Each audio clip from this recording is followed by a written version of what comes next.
நெகேமியாவின் புஸ்தகம் 5ஆம் அதிகாரம். ஜனங்களுக்குள் அநேகரும் அவர்களுடைய ஸ்திரீகளும் யூதராகிய தங்கள் சகோதரர் மேல் முறையிடுகிற பெரிய கூக்குரல் உண்டாயிற்று. அதென்னவென்றால், அவர்களில் சிலர், நாங்கள் எங்கள் குமாரரோடும் எங்கள் குமாரத்திகளோடும் அநேகரானபடியினால் சாப்பிட்டு பிழைக்கும்படிக்கு நாங்கள் தானியத்தை கடனாக வாங்கினோம் என்றார்கள். வேறு சிலர், எங்கள் நிலங்களையும் எங்கள் திராட்சை தோட்டங்களையும் எங்கள் வீடுகளையும் நாங்கள் அடைமானமாக வைத்து இந்த பஞ்சத்திலே தானியம் வாங்கினோம் என்றார்கள். இன்னும் சிலர், ராஜாவுக்கு தீர்வை செலுத்த நாங்கள் எங்கள் நிலங்கள் மேலும் எங்கள் திராட்சை தோட்டங்கள் மேலும் பணத்தை கடனாக வாங்கினோம் என்றும், எங்கள் உடலும் எங்கள் சகோதரர் உடலும் சரி, எங்கள் பிள்ளைகளும் அவர்கள் பிள்ளைகளும் சரி, ஆனாலும் இதோ நாங்கள் எங்கள் குமாரரையும் எங்கள் குமாரத்திகளையும் அடிமைத்தனத்திற்கு உட்படுத்த வேண்டியதாயிருக்கிறது. அப்படியே எங்கள் குமாரத்திகளில் சிலர் அடிமைப்பட்டும் இருக்கிறார்கள். அவர்களை மீட்க எங்களுக்கு நிர்வாகம் இல்லை. எங்கள் நிலங்களும் எங்கள் திராட்சை தோட்டங்களும் வேறே மனிதர் கைவசமாயிற்று என்றார்கள். அவர்கள் கூக்குரலையும் இந்த வார்த்தைகளையும் நான் கேட்டபோது மிகவும் கோபங்கொண்டு என் மனதிலே ஆலோசனை பண்ணி பிற்பாடு பிரபுக்களையும்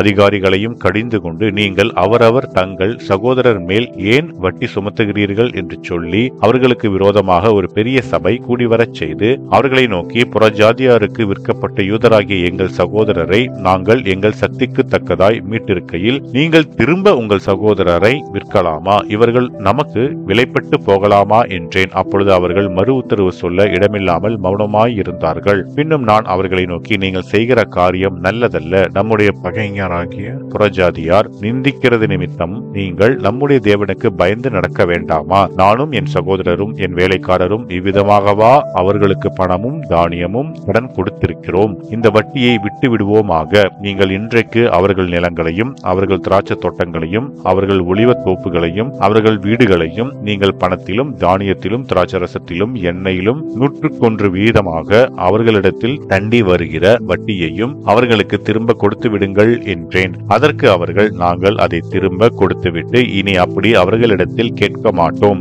நீர் சொல்லுகிறபடியே செய்வோம் என்றார்கள். அப்பொழுது நான் ஆசாரியர்களை அழைத்து அவர்கள் இந்த வார்த்தையின்படி செய்ய அவர்களை ஆணையிடுவித்துக் கொண்டேன். நான் என் வஸ்திரத்தை உதறி போட்டு, இப்படி இந்த வார்த்தையை நிறைவேற்றாத எந்த மனிதனையும் அவன் வீட்டிலும் அவன் சம்பாத்தியத்திலும் இருந்து தேவன் உதறி போட கடவர். இந்த பிரகாரமாக அவன் உதறி போடப்பட்டு வெறுமையாய் போவானாக என்றேன். அதற்கு சபையார் எல்லாரும் ஆமேன் என்று சொல்லி கர்த்தரை துதித்தார்கள். பின்பு ஜனங்கள் இந்த வார்த்தையின்படியே செய்தார்கள். நான் யூதா தேசத்திலே அதிபதியாய் இருக்கும்படி ராஜாவாகிய அர்தசஷ்டா எனக்கு கற்பித்த நாளாகிய அவருடைய 20ஆம் வருஷம் தொடங்கி அவருடைய 32ஆம் வருஷம் வரைக்கும் இருந்து 12 வருஷ காலமாய் நானும் என் சகோதரரும் அதிபதிகள் வாங்குகிறபடியை வாங்கி சாப்பிடவில்லை. எனக்கு முன்னிருந்த அதிபதிகள் ஜனங்களுக்கு பாரமாயிருந்து அவர்கள் கையிலே அப்பமும் திராட்சரசமும் வாங்கினதும் அல்லாமல் 40 சேக்கல் வெள்ளியும் வாங்கி வந்தார்கள். அவர்கள் வேலைக்காரர் முதலாய் ஜனங்கள் மேல் அதிகாரம் செலுத்தினார்கள்.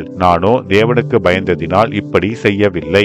ஒரு வயலையாவது நாங்கள் கொள்ளவில்லை. அந்த அலங்கத்தின் வேலையிலே முயன்று நின்றேன். என் வேலைக்காரர் அனைவரும் கூட்டமாய் அந்த வேலைக்கு கூடி வந்தார்கள். யூதரும் மூப்பருமான 150 பேரும் எங்களை சுற்றிலும் இருக்கிற புறஜாதிகளிடத்திலிருந்து எங்களிடத்திற்கு வந்தவர்களும் என் பந்தியில் சாப்பிட்டார்கள். நாளொன்றுக்கு ஒரு காளையும் முதல் தரமான 6 ஆடும் சமைக்கப்பட்டது. பட்சிகளும் சமைக்கப்பட்டது. 10 நாளைக்கு ஒரு தரம் நானாவித திராட்சரசமும் செலவழிந்தது. இப்படியெல்லாம் இருந்த போதும் இந்த ஜனங்கள் பட்டபாடு கடினமாயிருந்தபடியால் அதிபதிகள் வாங்குகிற படியை நான் வாங்கவில்லை. என் தேவனே, நான் இந்த ஜனத்திற்காக செய்த எல்லாவற்றின்படியும் எனக்கு நன்மை உண்டாக என்னை நினைத்தருளும் என்பதே.